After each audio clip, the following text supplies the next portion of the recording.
come down off your cross already and make some fucking money. You don't need to be crucifying yourself and dying for everybody's sins to prove how fucking spiritual you are. Where we really need you and what we really need you to do is come down off that cross, deconstruct this programming and conditioning, stop buying into this bullshit that you have to struggle to be spiritual, and start buying in to the idea that being in your purpose and living a purpose-led life actually gets to be wildly financially abundant and prosperous for you. And that the more financially resourced you are, the greater the impact you can make, the more people you can help.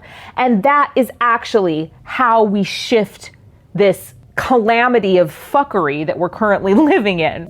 This is Leah Steele. Welcome to the Wealth Witch podcast. Just a few years ago, I experienced complete financial collapse. We lost a business, our home, and a car. My husband was selling plasma to pay for diapers and formula. I was living a life I hated, and I was miserable. It was the lowest part of my life. It ended up being my biggest blessing. Just a few short years later, I've designed the life of my dreams. I live a life of luxury in beautiful Bali, Indonesia, travel the world, and spend my days helping others manifest wealth and abundance.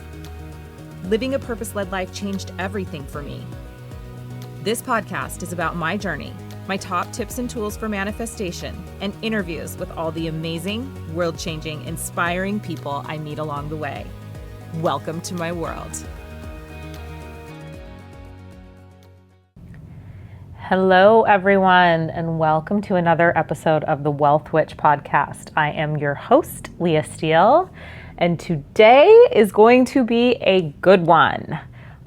Talking about something that I swear I could just riff on and talk about for hours and hours and hours on end. And when I was talking to my team today about what I should podcast about, I was like, oh my gosh, I can't believe that I haven't done a whole episode on this yet. I've touched on it several times in several of the episodes, so this won't necessarily be new information, but we are going to go a little deeper. So I want to talk about humanity and our collective being trapped in this game that is being controlled by a small group of families.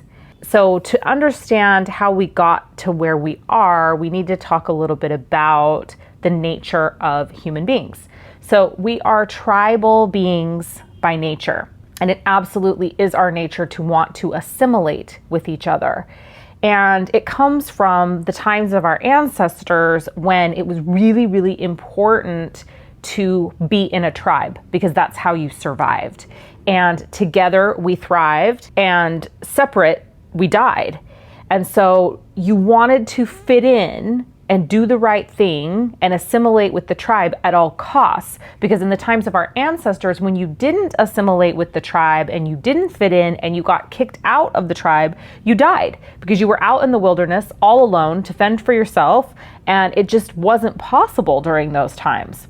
So we carry down with us this desire to fit in, this desire to not ruffle feathers, this desire to assimilate with the tribe, to be accepted into the tribe, to conform to the ideas of the tribe, to follow the rules of the leaders of the tribe.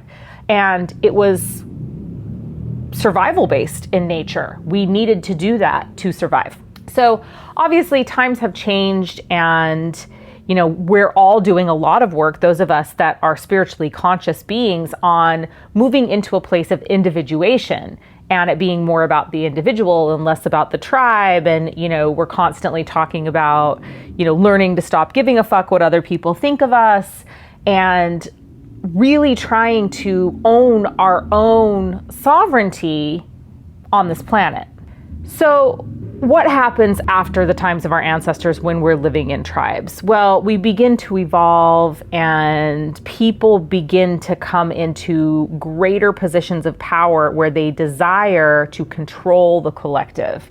And obviously we saw a huge rise of this with the rise of Christianity and then ultimately the rise of the Catholic Church, where a small group of families rose to power and, still hold power to this day and are determined to keep that power at all costs. So you have a very, very small group of people controlling the majority of the wealth on this planet and controlling our governments and our food systems and our education systems. And the numbers are so skewed between this very small group of people that are controlling and us as the collective that there had to be a way to keep us in line. And so programming and conditioning began. And they began to program us and they began to condition us with man-made constructs like dogma and greed. So dogma, got to follow the rules. You know, you have to follow the rules at all costs. If you're a good person, you follow the rules. You comply with the dogma. You don't ruffle feathers. You don't be a rebel. You don't be an anarchist. You get in line and you follow the rules, right? And then we've got greed. So this one was really, really powerful. So they program us and they condition us to believe that it is negative or bad, or that we are bad people. We are sinners, right? To want or desire something. So don't want or desire too much, or you're greedy. And greedy people go to hell. Greedy people are selfish. Greedy people are the downfall of humanity. And then they introduce this concept, humility.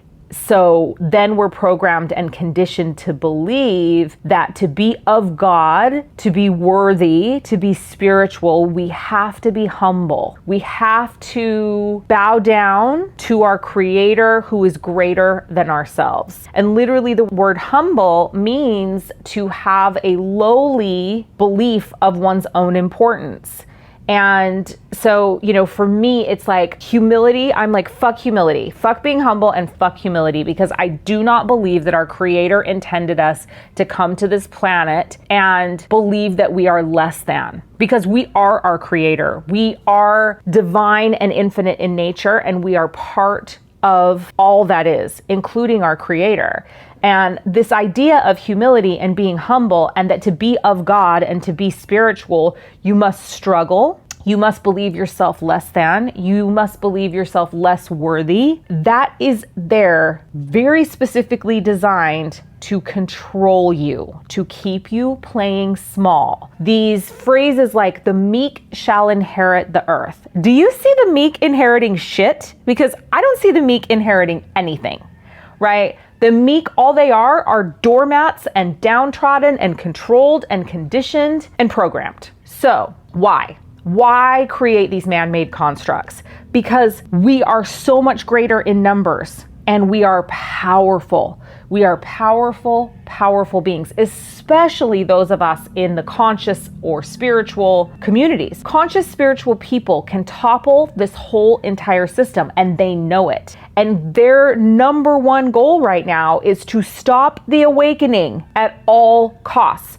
No matter what, they've got to stop this awakening. So in order for us to do this, though, in order for conscious spiritual people to topple this system, in order for us to rebel, in order for us to take back our power, we have to be resourced. And so here comes the next bit of programming, which is to get spiritual healers and anyone with healing gifts on board with the fact that to be real healers, you can't charge for your services, because we need those spiritual people, those powerfully spiritual people that can heal, that can help people, that can help humanity, that can raise consciousness, to be broke. Because as long as they're broke, they can only impact a few. When they're properly resourced, they can influence the collective. So we have to keep them broke and unresourced at all costs. So for us, what we really need to do is stop playing their game. Stop buying in to all of this programming that we believe makes us good people, that we believe makes us people that care about humanity. That's the other thing that they'll do. They'll trick us into believing that we should assimilate. When we assimilate and when we go along with the flow and we don't go against the grain, and we stay small and we stay in our place, that we are serving our fellow man, that we are helping our fellow man. And so then these things like crab bucket mentality and tall poppy syndrome are implemented to keep us keeping each other all down. So